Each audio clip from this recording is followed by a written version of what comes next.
నమస్కారం. ప్రేక్షకులందరికీ శుభోదయం. ఈనాటి శుభయోగం శీర్షికన మంగళవారం సందర్భంగా నాగదోష తీవ్రతను తగ్గింపజేసుకోవటానికి ఎలాంటి ప్రత్యేకమైన ఆరాధనా కార్యక్రమాలు నిర్వహించాలో పరిశీలిద్దాం. జ్యోతిష శాస్త్రపరంగా జాతక చక్రంలో ప్రత్యేకమైన స్థానాలలో రాహుకేతువులు ఉన్నట్లయితే దాన్ని నాగదోషం లేదా సర్పదోషం అనే పేరుతో పిలుస్తారు. ఏ వ్యక్తికైనా జాతక చక్రంలో జన్మకుండలిలో మొత్తం 12 స్థానాలు ఉంటాయి. వాటిలో లగ్నంలో కానీ, 2వ స్థానంలో కానీ, 4, 7, 8, 12 స్థానాల్లో కానీ రాహుకేతువులు ఉన్నట్లయితే దాన్ని నాగదోషం లేదా సర్పదోషం అనే పేరుతో పిలుస్తారు. లగ్నంలో సర్పగ్రహం ఉంటే ఆరోగ్యపరమైనటువంటి ఇబ్బందులు కలిగే సూచనలు ఉంటాయి. 2వ స్థానంలో సర్పదోషం ఉన్నట్లయితే, అంటే సర్పగ్రహం ఉన్నట్లయితే వాక్కు పరంగా వాక్కు వల్ల ఇతరులతో సమస్యలు ఎదురవుతూ ఉంటాయి. 4వ స్థానంలో జాతక చక్రంలో సర్పగ్రహం ఉన్నట్లయితే ఆస్తుల పరంగా సమస్యలు ఎదురయ్యే అవకాశం ఉంటుంది. ఉన్నత విద్య కోసం చేసే ప్రయత్నాల్లో ఆటంకాలు వస్తూ ఉంటాయి. జాతక చక్రంలో జన్మకుండలిలో లగ్నం నుంచి చూసినప్పుడు 7, 8 స్థానాల్లో సర్పగ్రహాలు ఉన్నట్లయితే అలాంటి నాగదోషం వల్ల వివాహ దాంపత్యపరమైనటువంటి సమస్యలు వచ్చే అవకాశాలు ఉంటాయి. జాతక చక్రంలో లగ్నం నుంచి చూసుకున్నప్పుడు 12వ స్థానంలో సర్పగ్రహం ఉన్నట్లయితే వృధా ఖర్చులు, శత్రుబాధలు ఇలాంటి సమస్యలు ఉండే అవకాశాలు ఎక్కువగా ఉంటాయి. ఈ రకమైనటువంటి నాగదోషాలు, సర్పదోషాలు అన్నీ పోగొట్టుకోవటానికి ప్రసిద్ధ సుబ్రహ్మణ్య క్షేత్రాలలో సర్పదోష నివారణ పూజలు చేయించుకోవాలి. విజయవాడకు సమీపంలో ఉన్నటువంటి మోపిదేవి సుబ్రహ్మణ్యేశ్వర స్వామి ఆలయంలో సుబ్రహ్మణ్యేశ్వర స్వామి ఇప్పటికీ దైవస్వరూపంగా సంచరిస్తూ ఉన్నాడని స్థల పురాణం మనకు తెలియజేస్తోంది. అంటే సుబ్రహ్మణ్యేశ్వర స్వామి ఒక సర్పరూపంలో, ఆయన అంశాస్వరూపంగా ఇప్పటికీ మోపిదేవి క్షేత్రంలో సంచరిస్తూ ఉన్నాడు. అందువల్ల మోపిదేవి సుబ్రహ్మణ్య క్షేత్రంలో ఎవరైనా సరే సర్పదోష నివారణ పూజ చేయించుకున్నట్లయితే వాళ్ళకి జాతక చక్రంలో ఉన్న అనేక రకాలైన సర్పదోషాల నుంచి చాలా సులభంగా బయటపడవచ్చు. అలాగే బెంగుళూరుకి సమీపంలో కుక్కే సుబ్రహ్మణ్య క్షేత్రం కూడా చాలా శక్తివంతమైంది. ఈ కుక్కే సుబ్రహ్మణ్య క్షేత్రంలో ఆశ్లేష పూజ అనే పేరుతో ప్రత్యేకమైన పూజను నిర్వహించుకోవడం ద్వారా కూడా అన్ని రకాలైనటువంటి నాగదోషాలు, సర్పదోషాల తీవ్రతను తగ్గింపజేసుకోవచ్చు. అలాగే సర్పదోషం ఎక్కువగా ఉన్నవాళ్ళు కుక్కే సుబ్రహ్మణ్య క్షేత్రంలో నాగ ప్రతిష్ఠ చేయించుకున్నట్లయితే ఆ సర్పదోష తీవ్రతను తగ్గింపజేసుకొని సమస్త శుభాలను సిద్ధింపజేసుకోవచ్చు. అలాగే వంశపారంపర్యంగా ఎవరైనా పాములకు అపచారం చేసినా, పాములను కొట్టినా, పాములకు ఎలాంటి అపచారాలు చేసినా సరే అవన్నీ పోగొట్టేటటువంటి ఒక ప్రత్యేకమైన పూజ సర్ప సంస్కారం అనే పేరుతో కుక్కే సుబ్రహ్మణ్య క్షేత్రంలో నిర్వహిస్తారు. ఆ సర్ప సంస్కారాన్ని నిర్వహించుకోవడం ద్వారా 7 తరాలలో ఎవరైనా సరే సర్పాలకు అపచారం చేసినట్లయితే ఆ దోషాలన్నీ తొలగింపజేసుకొని వంశం ఉద్ధరింపబడుతుంది. వంశపారంపర్య దోషాలన్నీ తొలగింపజేసుకొని సకల శుభాలను సిద్ధింపజేసుకోవచ్చు. కాబట్టి నాగదోషాలు, సర్పదోషాలు సంపూర్ణంగా పోగొట్టే శక్తి విజయవాడ దగ్గర మోపిదేవి సుబ్రహ్మణ్య క్షేత్రానికి, బెంగుళూరు దగ్గర కుక్కే సుబ్రహ్మణ్య క్షేత్రానికి ఉంది. కాబట్టి ఈ 2 క్షేత్రాలలో దర్శనం చేయించుకోవడంతో పాటుగా ఈ ప్రత్యేకమైనటువంటి పూజలు కూడా నిర్వహించుకున్నట్లయితే సంపూర్ణంగా సర్పదోష తీవ్రతను తగ్గింపజేసుకొని సమస్త శుభాలను సిద్ధింపజేసుకోవచ్చు. రేపటి శుభయోగం శీర్షికన బుధవారం సందర్భంగా గణపతి అనుగ్రహం కలగటానికి గణపతికి ఏ విధంగా అర్ఘ్యం ఇవ్వాలో, గణపతికి అర్ఘ్యం ఇచ్చేటప్పుడు ఎలాంటి ప్రత్యేకమైన నియమాలు పాటించాలో పరిశీలిద్దాం. నమస్కారం.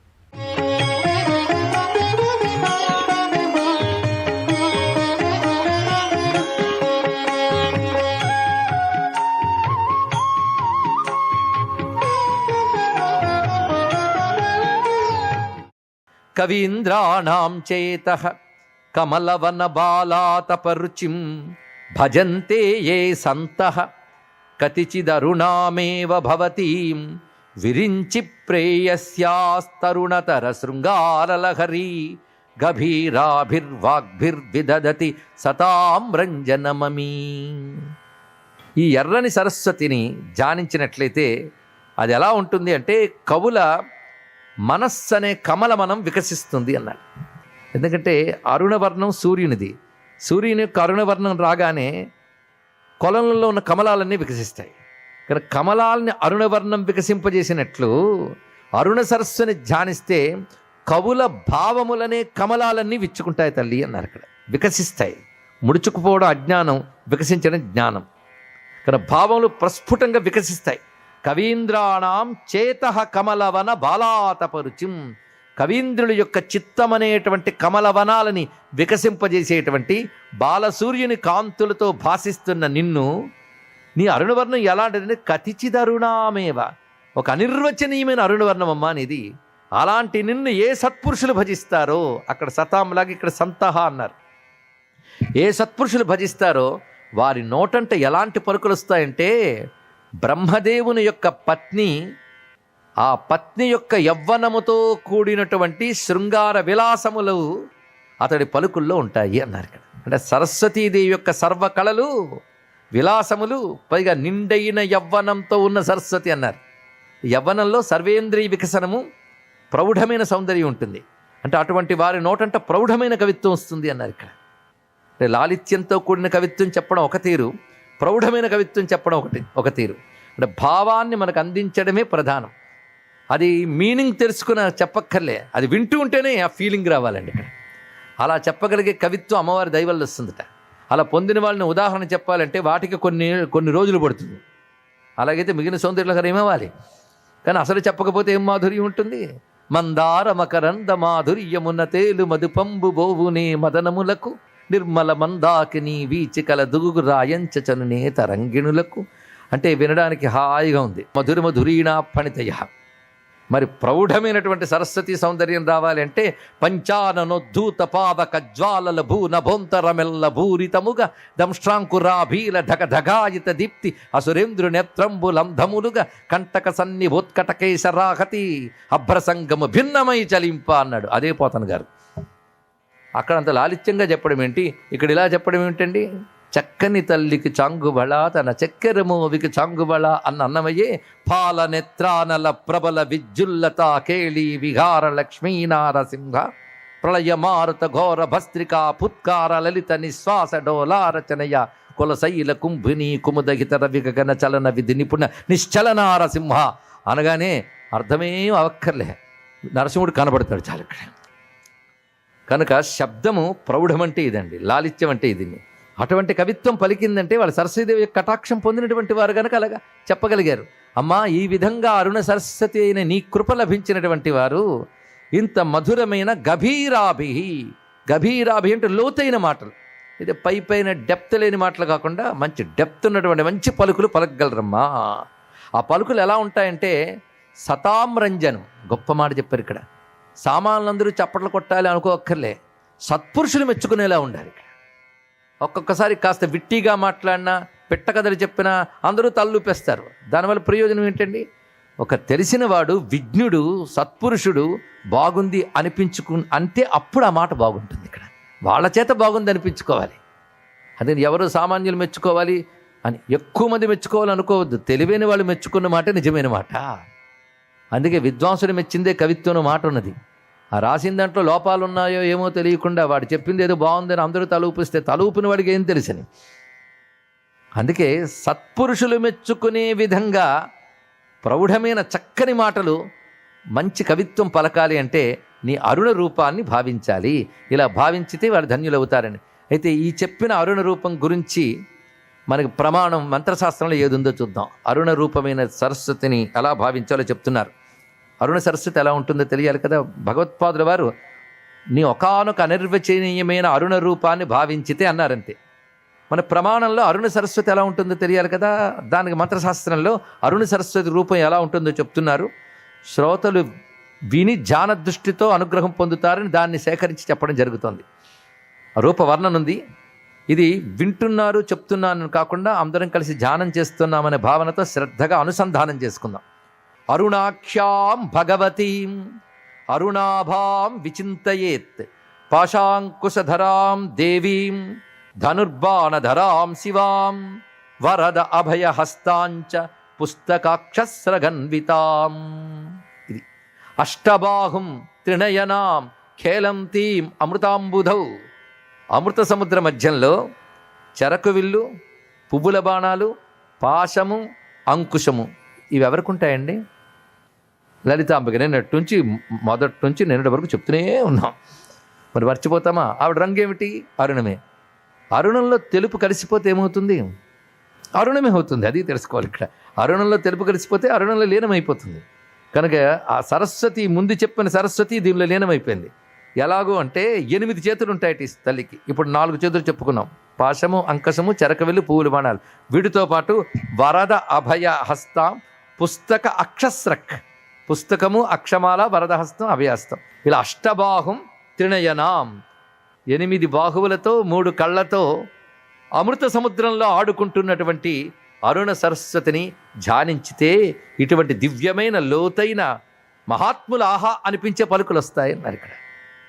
అందుకే మహాత్ముల ఆహా అనే పలుకులు పలికేరండి ఎవరంటే ఒక వాల్మీకి, ఒక వ్యాసుడు. వీళ్ళు పలికిన పలుకులు పండితులు జ్ఞానుల ఆహా అని తలుపుతారు. అలాగే కాళిదాసాదుల సాహిత్యం పండితులు తలకెత్తి అధ్యయనం చేస్తుంటారు. అటువంటి పలుకులు వాల్మీకి వ్యాసాదులు కూడా ఈ తల్లి దయ వల్లనే పొందారు. అందుకే వ్యాసుడు వాల్మీకి వద్దకు వెళ్ళి, నేను వేదములను వ్యాసం చేయదలుచుకున్నాను, పురాణములు రచించాలి, భారతాదులు రచించాలి, ఏ మంత్రం చేస్తే నాకు సిద్ధిని వస్తుందని అడిగేట్టు వాల్మీకిని. ఇది మనకి బ్రహ్మాండ పురాణంలో కనబడుతుంది. అప్పుడు సరస్వతి మంత్రాన్ని ఉపదేశించారు. అప్పుడు వ్యాస భగవానుడు సరస్వతీదేవిని ఉపాసన చేస్తే సరస్వతి ప్రత్యక్షమై నువ్వు అనుకున్నవన్నీ నెరవేరుతాయి, ఇంకేదైనా కోరుకుందా అంటే, అమ్మా నువ్వు ఈ క్షేత్రంలో వెలసి, నాకెక్కడైతే కనబడ్డావో ఆ క్షేత్రంలో వెలసి నిన్ను ఆరాధించిన వారిని అనుగ్రహించు అని చెప్పాడు. అప్పుడు ఆ తల్లి, నువ్వు సైకతంతో ఒక మూర్తిని చెయ్యు, నా కళలు అందులో ప్రవేశింపజేస్తాను, అది యుగాల కాలం ఆరాధింపబడుతుంది అన్నారు. ఆ మూర్తే గోదావరి తీరంలో ఉన్న బాసరా క్షేత్రం, మన బాసరా అంటూ ఉంటాం. సర్వం శ్రీ లలితా మహాత్రిపుర సుందరి చరణారవిందార్పణమస్తు. స్వస్తి.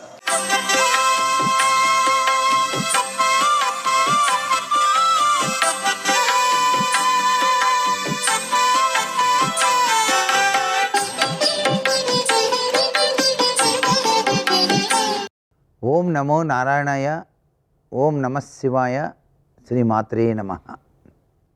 మన శాస్త్రంలో మన జీవన శైలి చక్కగా కొనసాగటానికి భారతీయ సనాతన సంస్కృతి కొన్ని సూత్రాలు తెలియజేసింది. వాటిలో పంచయజ్ఞాలు అనేటువంటివి ఒకటి. ఈ పంచయజ్ఞాలు అంటే ఏమిటి? బ్రహ్మయజ్ఞం అంటే ఒక రుక్కును కానీ, యశస్సును కానీ, నామాన్ని కానీ అభ్యాసం చేయటమే. దైవ నామాన్ని అధ్యయనం చేయటం.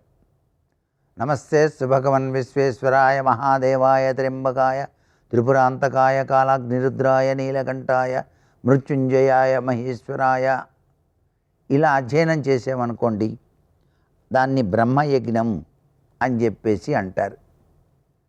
ఇలా అధ్యయనం చేయాలనే సంకల్పం మనకు రావాలి.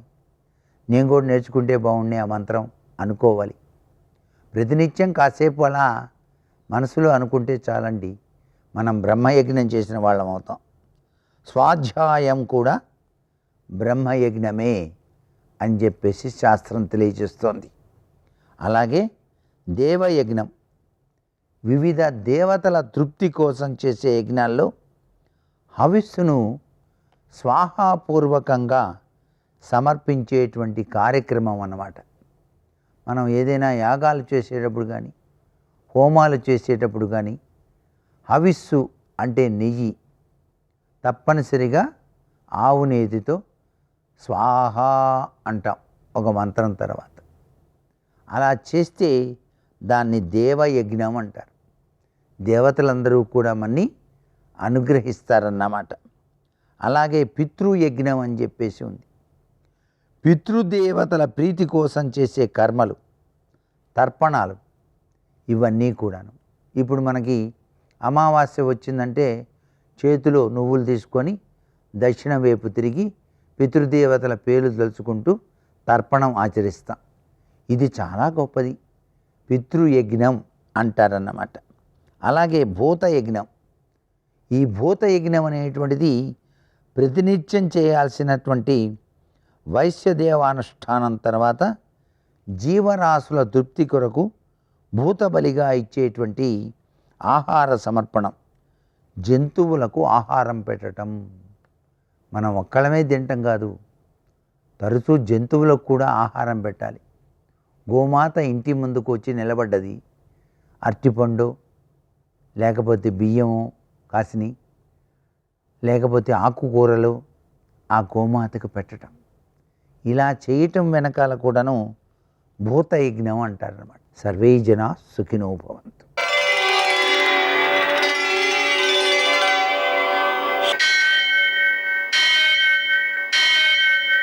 సహస్రశీరుషం దేవం విశ్వాక్షం విశ్వశంభువం విశ్వం నారాయణం దేవమక్షరం పరమం పదం విశ్వతః పరమాం నిత్యం విశ్వం నారాయణగుం హరిం విశ్వమేవేదం పురుషస్తద్విశ్వముపజీవతి పతిం విశ్వస్యాత్మేశ్వరం శాశ్వతం శివమచ్యుతం నారాయణం మహాజ్ఞేయం విశ్వాత్మానం పరాయణం. సూర్యశౌర్యమథేందురింద్ర పదవీ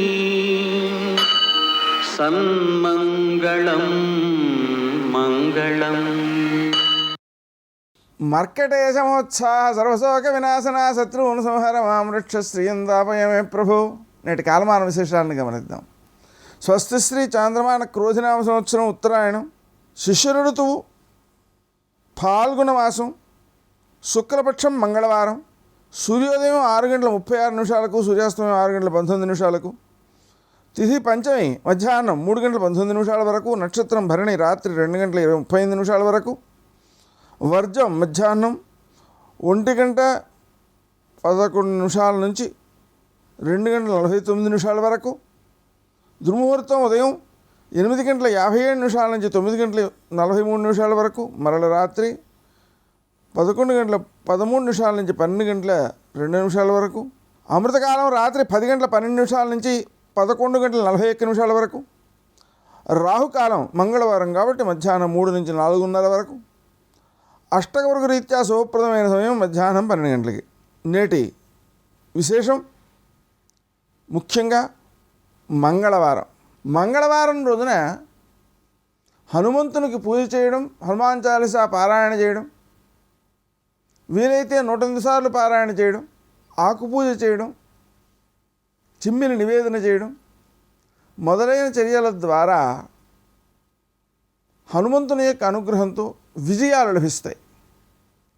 ఇక మంగళవారం రోజు కాబట్టి రుణమోచక అంగారక స్తోత్రం, వ్రాణామోచక అంగారక స్తోత్రం, అలాగనే రుణమోచక నృసింహ స్తోత్రం, రుణమోచక గణేశ స్తోత్రం వీటిని చేసుకుంటూ ఉండడం, శ్రీ గణేశ రుణం చెంది అనే మంత్రం చేసుకోవడం, అప్పు తీర్చడం మొదలైన చర్యల ద్వారా అప్పులు తొందరగా తీరుతాయి. నేటి ఆణిముత్యాలు.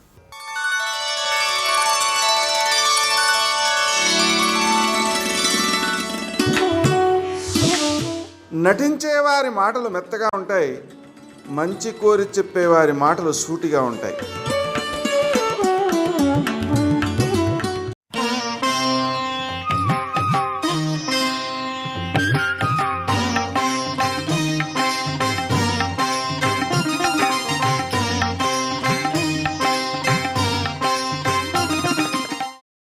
అన్ని కష్టాలలో ఉన్నటువంటి భర్త యుద్ధంలో గెలిచి మళ్ళీ తనతో కలిసి పట్టాభిషేకం చేసుకోవడానికి కావలసిన అదృష్టం దేనివల్ల పట్టింది అంటే సూర్యోపాసన చేత పట్టింది.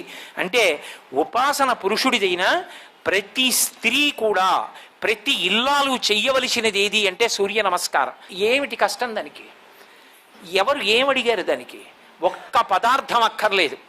మన అదృష్టం, మన ఋషులు, మన ధర్మం, మన శాస్త్రాలు మనకంతటి తేజోమూర్తిని అందించాయి. నిద్ర లేవగానే స్నానం చేసి ఒక్కసారి ఆయన వైపు అభిముఖంగా నిలబడి ఒక్క నమస్కారం చేస్తే చాలు. ఇంట్లో భర్తని, బిడ్డల్ని కూడా అనుగ్రహిస్తాడు. అంతటి తేజోమూర్తి ప్రత్యక్ష దైవంగా మనకి ఆకాశంలో కనపడుతుంటే ఆయనకి నమస్కారం చెయ్యకుండా, రక్షణ పొందకుండా, అయిన దానికి కాని దానికి కేకలు వేసి ఆర్తి పొందవలసిన అవసరం ఎక్కడుంది? తండ్రి సంపాదించిన పాతు భూమిలో ఉంది, కొడుకు 5 పైసలు లేక దరిద్రం అనుభవిస్తున్నాడు. కింద పాతు ఉంది, పాత అంటే లంకి బిందెలు ఉన్నాయి, తవ్వితే కోటీశ్వరుడు, తవ్వక దరిద్రం అనుభవిస్తున్నాడు. మనకి ఋషులు ఇచ్చినటువంటి ఇంత గొప్ప ఉపాసనా విధానం ఉంది. తల్లులు బిడ్డలకి కూడా నేర్పాలి. ధర్మం ఎందుకు నిలబడుతుంది అంటే ఇంట్లో ఉన్నటువంటి తల్లి బిడ్డలకు చెప్పే మాటల వలన నిలబడుతుంది. తల్లి, ఒరే నాన్న బొట్టు పెట్టుకోకుండా వెళ్ళకూడదురా, బొట్టు పెట్టుకో నాన్న, అది సనాతన ధర్మం, మనం అందులో పుట్టడం మనం అదృష్టం రా, బొట్టు పెట్టుకోరా, అని అమ్మ చెప్తే వాడి జీవితంలో వాడు బొట్టు మానడం. బొట్టు పెట్టుకోవడానికి మొహమాటం, అబ్బెబ్బెబ్బే మా అబ్బాయికి అలాంటి అలవాట్లు లేవండి అంటే ఎక్కడి నుంచి వస్తుంది? రేపొద్దున్న రక్షణ రమ్మంటే ఆపద ఎందు. కాబట్టి సంస్కార వైభవం నిలబడడం అనేది ఎక్కడ ఉంది అంటే ఇంటి ఇల్లాలిలోనే ఉంది. సీతమ్మ తల్లి మార్గదర్శకురాలైంది లోకానికి. మహాతల్లి అంత గొప్పగా సూర్యనారాయణమూర్తిని ఉపాసన చేసి రామచంద్రమూర్తికి కూడా అటువంటి తేజస్సు సంక్రమించడానికి కారణమైంది. సందేహం ఏం లేదు. మీకు నేను శ్లోకాన్ని ప్రమాణంగా చూపించానుగా రామాయణంలోంచి. ఆ తల్లి కూడా అంత కష్టంలో కూడా సూర్యుడి యందు మనసు పెట్టుకుంది కాబట్టే ఎప్పుడెప్పుడు ప్రమాదములు పొటమరించాయో అప్పుడప్పుడు ఎవరో ఒకరు వచ్చి ఆవిడికి ఉపశాంతి కల్పించి అందులోంచి బయటికి వచ్చింది. ఇంకొకసారి పెను ప్రమాదం వచ్చింది రామాయణంలో. ఇంద్రజిత్తు నాగాస్త్ర బంధనం చేశాడు సైన్యాన్నంతటిని. రామలక్ష్మణుల్ని కూడా నాగాస్త్రాలతో బంధించాడు. ఇద్దరూ కూడా నిర్జీవులైపోయిన వాళ్ళల్లా కింద పడిపోయారు. కదలిక లేదు. సైన్యం అంతా పడిపోయింది. ఆయనని చూడగలిగిన వాళ్ళిద్దరే. ఒకరు మహానుభావుడు విభీషణుడు చూశాడు, రెండవ వారు హనుమ చూశారు. ఎవ్వరికీ కనపడడు, మేఘాలలో ఉంటాడు. పెద్ద నవ్వు నవ్వి అందరి వంక చూసి, ఇన్ని కోట్ల వానర సైన్యాన్ని పడగొట్టేశాను నాగాస్త్ర బంధనంతోనని ఇంటికి వెళ్ళి తండ్రికి చెప్పాడు. తండ్రి, అయిపోయింది యుద్ధం, నాగాస్త్ర బంధనం చేసేశాను, రామలక్ష్మణులు కూడా నిహతులైపోయారన్నాడు. సంతోషపడిపోయి రావణాసురుడు అన్నాడు, వెంటనే ఈ విషయాన్ని సీతమ్మకి చెప్పండి. అమ్మా అన్న మాట నేనంటాను, వాడు అండవు. సీతమ్మకి చెప్పండి. పుష్పక విమానం తీసుకెళ్ళి పుష్పక విమానంలో సీతమ్మని ఎక్కించండి. యుద్ధభూమికి తీసుకెళ్ళి కిందకి దింపకండి. ఇది రాక్షసత్వం అంటే. ఎవరిని చూపిద్దాం అనుకుంటున్నాడు? శరీరం విడిచిపెట్టేసినటువంటి భర్తని చూపించాలి. చూపించి తెచ్చేయండి, కిందకి దింపద్దు. అంటే ఆ సమయంలో ఏ ఆడదైనా ఏం కోరుకుంటుందో అది కూడా దక్కడానికి వీల్లేదు, వెనక్కి తెచ్చేయండి. అది రాక్షసత్వం అన్న మాటకి అర్థం ఎక్కడుంటుందంటే, ఇతరులు వాళ్ళు కోరుకున్నట్టు బ్రతకకూడదు, వాళ్ళు అలా బ్రతకాలనుకుంటే బ్రతకనివ్వను అనడమే రాక్షసత్వం. అసలు నా తల్లి ఎంత ఏడ్చిందో, తన సాముద్రికం, తన జాతకం, పెద్దలు చెప్పిన మాటలు తలుచుకుని ఎన్ని అనరాని మాటలు అనుకుందో తనను ఎంత ఏడ్చిందో. అంత ఏడిస్తే నేను చెప్పా కదా, చేసిన ఉపాసన ఎక్కడికి పోతుందండి? ఏదో ఒక రూపంలో మళ్ళీ బుద్ధిని సక్రమంగా నిలబడేటట్టు ఉపశాంతి కలగడానికి ఎవరో ఒక మహాత్ముడు వస్తాడు, వచ్చి మనశ్శాంతి కలిగేటట్టుగా చేస్తాడు. స్వస్థత కుదురుకుని చక్కగా నిలదొక్కుని రాణించగలిగిన స్థితి కలిగేటట్టుగా ఈశ్వరుడు అనుగ్రహిస్తాడు వారి ద్వారా. అందుకే త్రిజట వచ్చింది. విభీషణుని యొక్క కుమార్తె త్రిజట వచ్చి సీతమ్మతో ఒక మాట అంది. ఆ మాట అంత ఏడుస్తున్నావే, నేను ఒక రహస్యం చెప్పనా? ఇదం విమానం వైదేహీ పుష్పకం నామనామతః దివ్యం త్వాం ధారయేన్నైవం ఇద్యేతౌ గత జీవితౌ. ఈ పుష్పక విమానానికి ఓ లక్షణం ఉంది. ఇది పరమమంగళప్రదమైనటువంటిది. ఇది భర్త లేని స్త్రీని, భర్త శరీరం విడిచిపెట్టేసిన తర్వాత బ్రతికున్న స్త్రీని వహించదు, ఎక్కించుకోదు. విధవని అందులో కూర్చొనివ్వదు. అమ్మా, నువ్వు కూర్చుని పుష్పక విమానంలో వెళ్ళి పుష్పక విమానంలో వచ్చావంటే రాముడు సజీవుడు. రాముడు తేజోక్షయమైంది, నాగాస్త్ర బంధనానికి గురయ్యాడు. అమ్మా, బెంగ పెట్టుకోకమ్మా, నువ్వు చేసిన ఉపాసన ఉంది, రాముడి ధర్మం ఉంది, రక్షింపబడతాడమ్మా అన్నాడు. గరుత్మంతుడు వచ్చాడు మహానుభావుడు. ఆయన యొక్క రెక్కల చప్పుడు వినేటప్పటికీ నాగాస్త్రం అంతా విడిచిపెట్టేసింది. రాముడు నరుడిగా ఉన్నాడు. ఎవరు నువ్వు అని అడిగాడు. నేనెవరో నువ్వెవరో నీకు తర్వాత తెలుస్తుందిలే, ఇప్పుడు చెప్పడం ఎందుకు, ఈ సేవ చాలని వెళ్ళిపోయాడు. గరుత్మంతుడు నాగాస్త్ర బంధనం విడిచిపెట్టింది. సర్వం శ్రీ ఉమామహేశ్వర పరబ్రహ్మార్పణమస్తు. స్వస్తి.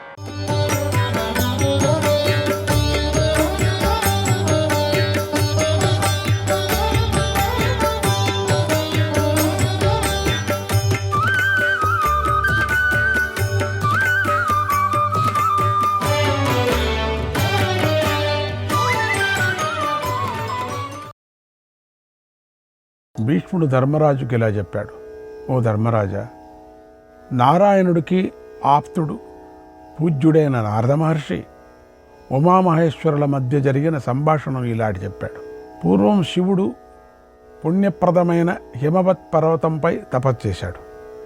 ఆ పర్వతాన్ని సిద్ధులు, చారణులు సేవిస్తూ ఉంటారు. అది వివిధ ఔషధాలతోనూ అందమైన రకరకాల పూలతో నిండి ఉంటుంది. అప్సరసలతో కూడి ఉంటుంది. భూత సమూహాలు ఆ పర్వతాన్ని సేవిస్తూ ఉంటాయి. అక్కడ పరమేశ్వరుడు వందల కొద్ది భూతగణాలతో కలిసి ఆనందంతో ఉన్నాడు. ఆ భూతాలు వివిధ రూపాలతో, విరూపాలతో, దివ్య రూపాలతో ఉన్నాయి. కొన్ని భూతాలు ఆకారాలు సింహాలు, పులులు, ఏనుగుల్లాగా ఉన్నాయి. అక్కడ సర్వజాతులు ప్రాణులు ఉన్నాయి. కొన్నిటి ముఖాలు నక్కల్లాగా, చిరుత పులుల్లాగా, ఎలుగు బంట్లులాగా, ఎద్దుల్లాగా ఉన్నాయి. కొన్ని గుడ్లగూబల వంటి ముఖాలతో భయంకరంగా ఉన్నాయి. భాగవతంలో కూడా చెప్పుకున్నాం. కొన్ని తోడేళ్ళు డేగల ముఖాలతో ఉన్నాయి. కొన్ని జింకల ముఖాలతో ఉన్నాయి. అశ్వత్థాముడు యుద్ధానికి వచ్చినప్పుడు కొనారోజు ఆ శివుడి యొక్క గణాలు ఇట్లనే ఉన్నాయని చెప్పుకున్నాం. జ్ఞాపకం ఉందా మీకు? అక్కడ వివిధ వర్ణాలతో వివిధ జాతి ప్రాణులు ఉన్నాయి. ఇవి కాకుండా కిన్నరులు, యక్షులు, గంధర్వులు, రాక్షసులు, భూతగణాలు శివుడి దగ్గర ఉన్నాయి. ఇవన్నీ అవే కదా. అందుకే కదా అశ్వత్థామకి ఆ వరం వచ్చింది కదా. అందుకే అందరూ మాయా నిద్రలు నిద్రపోయారు. ఉపపాండవులు వధ అయిపోయింది కదా. శివుడి యొక్క వరం కదా అది.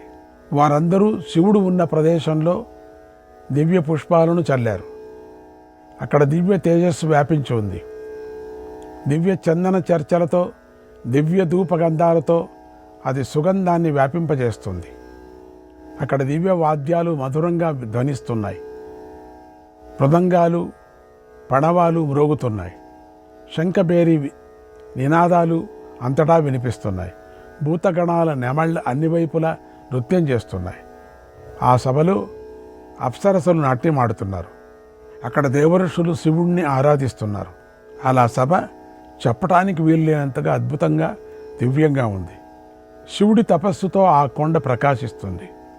వేద పండితుల వేదఘోషతో అది ప్రతిధ్వనిస్తుంది. 9 గీతలతో ఆ కొండ ఎంతో అందంగా ఉంది. జనార్దన, భీకర రూపంలో ఉన్నటువంటి ఆ సభ మహోత్సవం లాగా ఉంది. దాన్ని చూసిన మునులకు ఎంతో ఆనందం కలిగింది. అక్కడికి మహర్షులు, సిద్ధులు, మరుత్తులు, వసువులు, సాధ్యులు, విశ్వేదేవతలు, దేవేంద్రుడు, యక్షులు, నాగులు, పిశాచాలు, లోకపాలకులు, అగ్ని, సర్వవాయువులు, మహాభూతాలు వచ్చి చేరాయి. అక్కడ ఋతువులు, సమస్త పుష్పాలు వెదజల్లాయి. ఔషధులు తాముగా ప్రకాశిస్తూ వచ్చి అక్కడి వనాన్ని ప్రకాశింపజేశాయి. అక్కడ రమణీయ శిఖరాలపై ఇంపుగా పక్షులు కిలకిల రావాలు చేస్తూ ఆనందంతో నాట్యమాడాయి. అక్కడ పరమేశ్వరుడు దివ్య ధాతువులతో అలంకరించబడి శయ్యలాగా ఉన్నటువంటి ఆ గిరి శిఖరంపై కూర్చొని ఉన్నాడు. ఆయన పులితోరును వస్త్రంగా ధరించాడు. సింహ చర్మాన్ని ఉత్తరీయంగా వేసుకున్నాడు. ఆయనకు పాము యజ్ఞోపవీతంగా ఉంది. ఆయన ఎర్రటి అంగదాలను అలంకరించుకొని ఉన్నాడు. నల్లటి మీసాలు, జటలు ధరించి ఉన్నాడు. ఆ భయంకరుడు రాక్షసులకు భయాన్ని కలిగిస్తున్నాడు. ఆయన వృషభధ్వజుడు. సకల ప్రాణులకు, భక్తులకు అభయాన్ని ఇస్తున్నాడు. మహర్షులందరూ తలలు నేలకు వాల్చి నమస్కారం చేశారు. ఆయన్ని కూడా స్తుతించారు. ఆ ఋషులందరూ పాప విముక్తులు, సహనశీలురు, కల్మషం లేనివారు.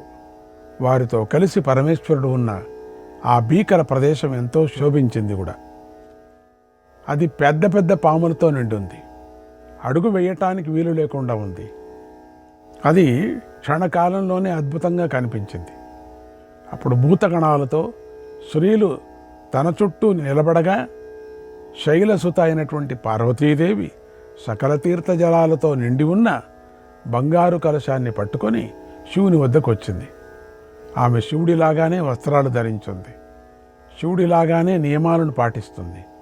ఆ కొండ నుండి స్రవించే సకల నదులు పార్వతీదేవి వెంటే వస్తున్నాయి. అవన్నీ కూడా ఆమె పూలవాన కురిపిస్తూ వివిధ పరిమళాలను వెదజల్లుతూ హిమవంతుని పార్శ్వభాగం నుండి శివుడి దగ్గరకు వచ్చింది. అందమైన చిరునవ్వు నవ్వింది. వినోదం కోసం సరదాగా తన 2 చేతులతో వేగంగా శివుడి 2 కళ్ళను మూసేసింది. వెంటనే లోకమంతా చీకటిమయమైపోయింది. కదలకుండా నిలిచిపోయింది. ఈ హఠాత్ పరిణామంతో ఎవరూ హోమాలు చేయలేదు. అందువల్ల ఎవరూ వషట్కారాలు చెప్పలేదు. జనులంతా బెదిరిపోయారు. అందరి మనస్సులు కలత చెందాయి. శివుడి కళ్ళను మూయగానే సూర్యుడు నశించిపోయినట్లుగా అనిపించింది. ఆ తర్వాత క్షణకాలంలో చీకటి అంతా తొలగిపోయింది. శివుని నుదుటిపైన ఉన్నటువంటి జ్ఞాననేత్రం తెరుచుకుంది. దాని నుంచి ఒక మహాజ్వాల భగభగా మండిపోతూ బయటకు వచ్చింది. ఆయన నుదుట అలా సూర్యుడిలాగా వెలిగిపోతున్నటువంటి మూడవ కన్ను ఏర్పడింది. అది ప్రళయకాలాగ్నిలాగా మండిపోయింది. దానితోనే హిమాలయం కాలిపోసాగింది. అప్పుడు పార్వతి త్రినేత్రుడైన శివుడికి నమస్కారం చేసి ఆశ్చర్యంగా చూసింది.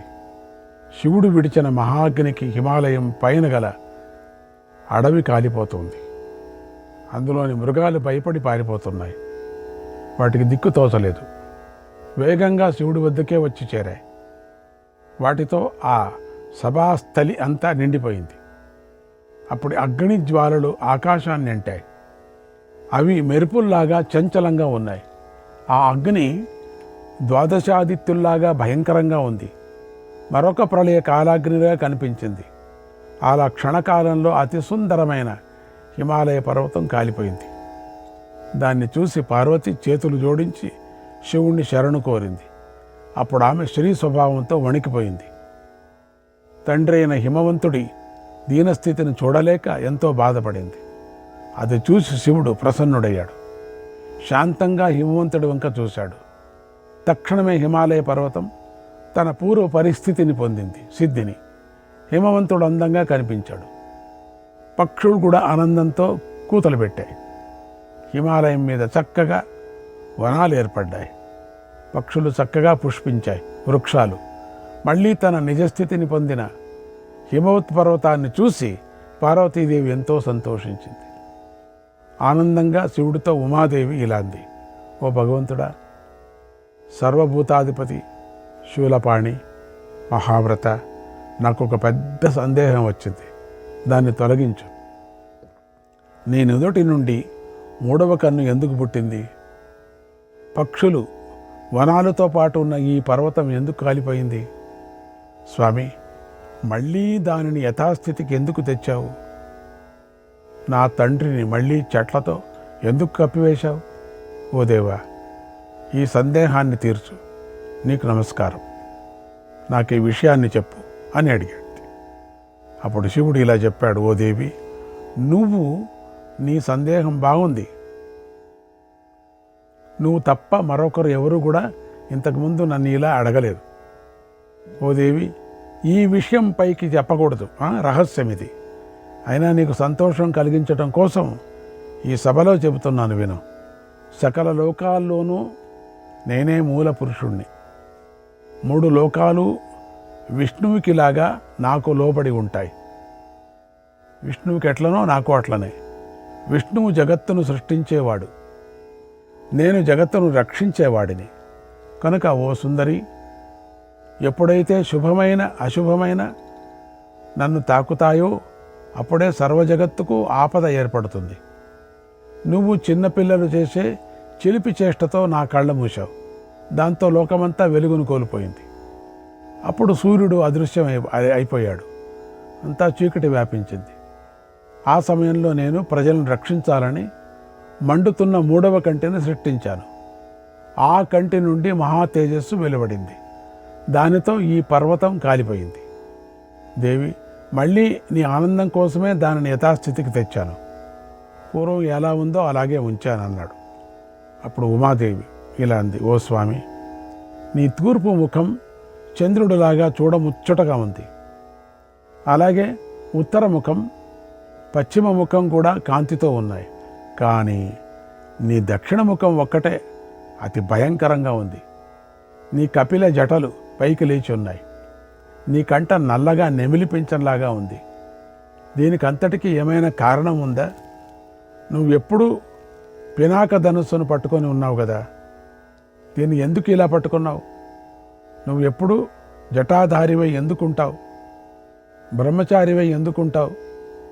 ఓ వృషభధ్వజ, నా ఈ సంశయాన్ని పూర్తిగా తొలగించు. నేను నీకు సహధర్మచారిణి, భక్తురాలను, నా ప్రశ్నకు సమాధానం చెప్పని అడిగింది. శివుడు ఆ మాటలు విన్నాడు. ఉమాదేవి యొక్క ధైర్యానికి, జ్ఞానానికి ఎంతో ఆనందించాడు. ఆ తల్లితో శివుడు ఇలా అన్నాడు, ఓ సుందరి, నా ఈ రూపాలకు నేను చక్కగా మంచి ఉదాహరణతో చెబుతున్నాను విను అని బోధించసాగాడు.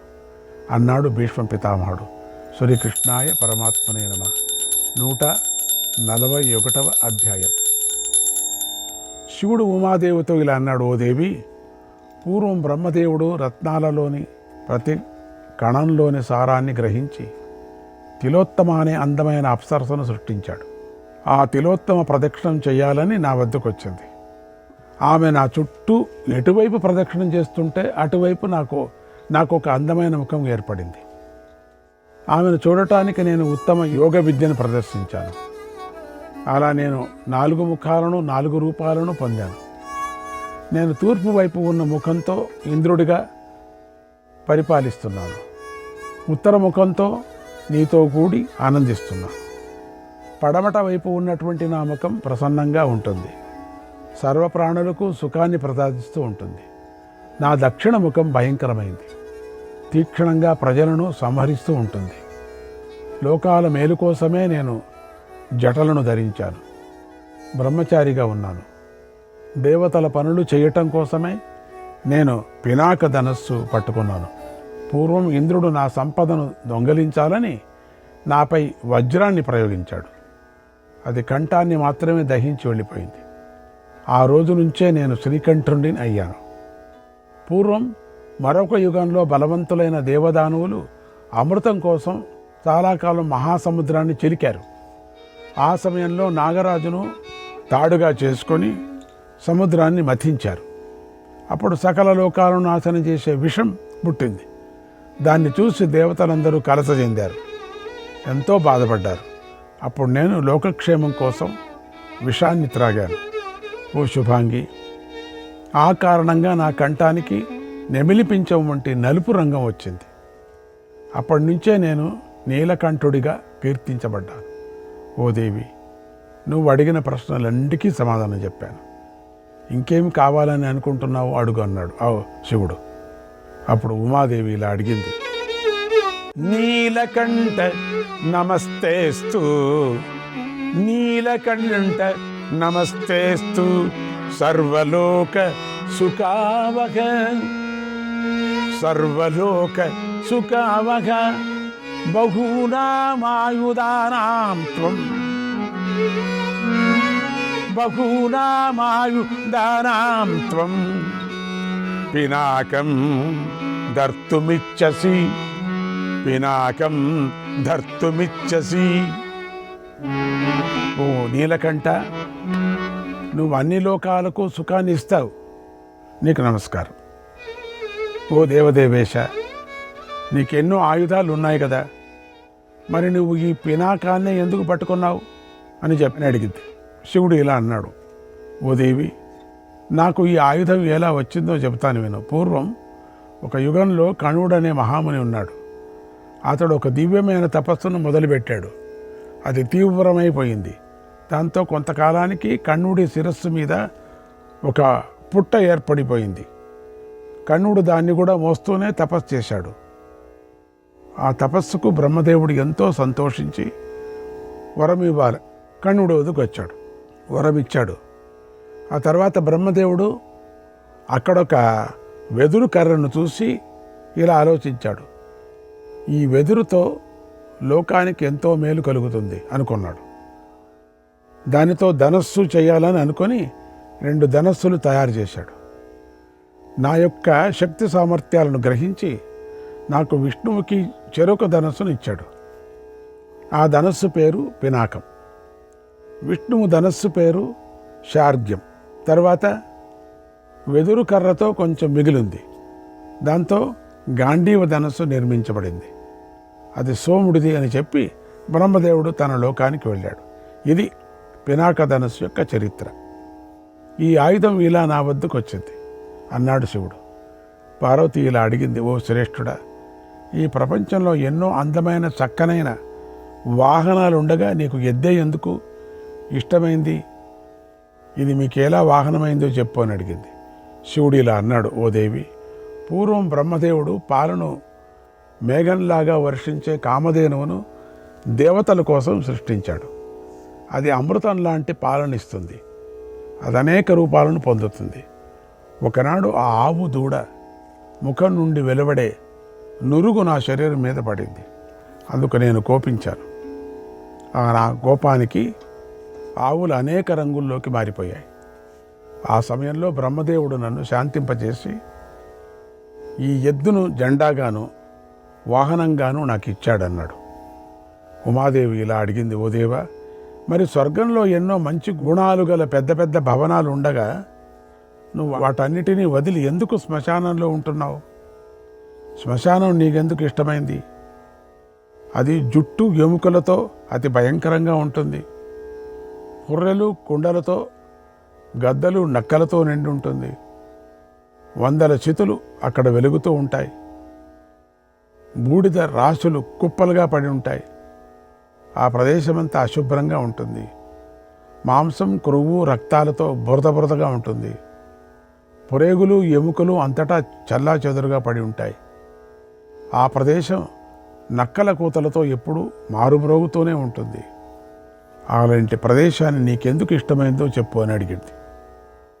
మహేశ్వరుడు ఇలా అన్నాడు, ఓ దేవి, నేను పవిత్రమైన ప్రదేశం కోసమని భూమినంతా రాత్రనక పగలనక వెతుకుతూనే ఉన్నాను. అయితే ఈ ప్రపంచంలో పవిత్రమైన ప్రదేశం ఏదీ లేదు. శ్మశానం ఒక్కటే పవిత్రమైన ప్రదేశం అని నాకు అనిపించింది. అది మర్రి చెట్టు కొమ్మలతో కప్పబడి ఉంటుంది. ముక్కలుగాను తునకలుగాను అయినటువంటి ఆ పూలమాలలతో అలంకరించబడి ఉంటుంది. అది అన్ని నివాసాల కంటే కూడా నాకెంతో ఆనందాన్ని కలిగిస్తూ ఉంటుంది. ఓ దేవి, ఈ నా భూతగణాలన్నీ శ్మశానంలోనే ఆనందిస్తూ ఉంటాయి. నేను భూతగణాలు లేని చోట నివసించటానికి ఇష్టపడను. నాకు ఈ నివాసమే పవిత్రమైనది, స్వర్గం లాంటిది. కనుకనే పవిత్రతను కోరే ఉపాసకులకు పుణ్యమైనది, ఉత్తమమైనదైన శ్మశానం ఉపాసిస్తారు. దానికంటే పవిత్రమైన ప్రదేశం లేదు. ముఖ్యంగా అక్కడికి మనుషులు ఎవరూ రారు. కనుక అది పవిత్ర ప్రదేశంగా చెప్పబడింది. మనుషులు ఎక్కడుంటారో అది పవిత్రం కాదులేండి. అది వీరస్థానం కనుక నాకు నివాసమైంది. 100 పుర్రెలతో నిండి ఉంది కనుక భయంకరమైనది నాకు అనుకూలంగా ఉంది. మధ్యాహ్న కాలంలో, సాయం ప్రాతః సంధ్యల్లో, ఆర్ద్ర నక్షత్ర కాలంలో ఆయస్సును కోరుకునేవారు కానీ అపవిత్రులు కానీ ఈ ప్రదేశంలో తిరగరాదు. ఎందుకంటే భూతాల వల్ల ఏర్పడే భయాన్ని నేను తప్ప ఇతరులు పోగొట్టుకోలేరు. నేను అక్కడే ఉండి ప్రతిరోజు ప్రజల్ని పాలిస్తూ ఉంటాను. నా ఆనతి వల్ల భూతాలు ఈ ప్రదేశంలో ఏ ప్రాణిని చంపవు. లోకహితం కోసం ఆ భూతాలను ఈ ప్రదేశంలోనే ఆనందింపజేస్తాను. నేను ఇక్కడ నివసించటానికి ఇది కారణం అన్నాడు. ఉమాదేవి ఇలా అన్నది, ఓ దేవా, నీ రూపము రాగి రంగుతో వికృతంగాను భయంకరంగానూ కనిపిస్తుంది. బూదితో నిండి ఉంది. 3 కళ్ళతో ఉంది. నీకు పదనైన కోరలున్నాయి. నీ జటలు ముడులతో ఉన్నాయి. నీకు రాగి గడ్డ ఉంది. నువ్వు ధరించిన పులి చర్మం అతి భయంకరంగా ఉంది. రౌద్రంగా ఉన్నది, ఘోరమైనది, భయానకమైనదైన శూలము. శ్రీకృష్ణాయ పరమాత్మనే నమః.